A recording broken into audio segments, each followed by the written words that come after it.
Welcome to the first regular session of Indiana's 124th General Assembly, better known as the 2025 Long Session. Here's a quick refresher on what can seem like a pretty convoluted process. Like anything that produces winners and losers, the Indiana General Assembly tends to be defined by numbers. As many of us learned back in civics class, Indiana's legislative branch comprises two bodies: the House of Representatives, which has 100 members who serve two-year terms, and the Senate, which has 50 members who face voters every 4 years. In theory, based on district maps redrawn after the 2020 census, each House member represents 67,855 Hoosiers, while each senator answers to 135,711 constituents.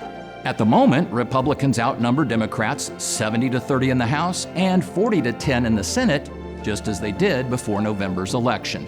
Because Republicans constitute supermajorities in both chambers, that is, they make up more than 2/3 of members, they by themselves can provide the quorums necessary to conduct business. Don't assume, however, that party affiliation alone determines how a lawmaker will vote on any given issue. Last year, members of the General Assembly introduced 714 pieces of legislation dealing with dozens of topics.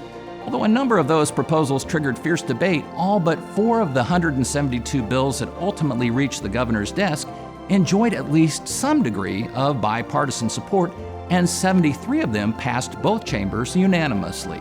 Keep in mind that before a bill can reach the governor's desk, it must survive 3 readings, or clearly defined procedural stages, in the chamber where it's introduced, and then repeat the same 3-part process in the other chamber. A lot of proposals never get out of the gate, and those that do can die at any point along the way. Bills that do make it through the General Assembly, and actually at that point they're called enrolled acts, but let's not get hung up on minutia, still aren't a done deal, as they can be vetoed by the governor.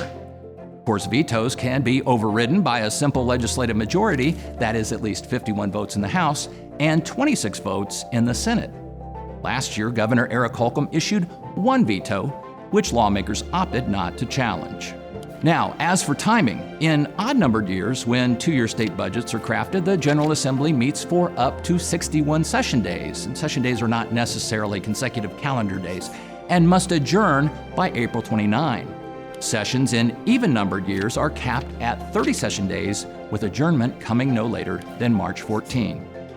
Unless otherwise specified, Indiana's new laws will take effect July 1, the start of the state's fiscal year.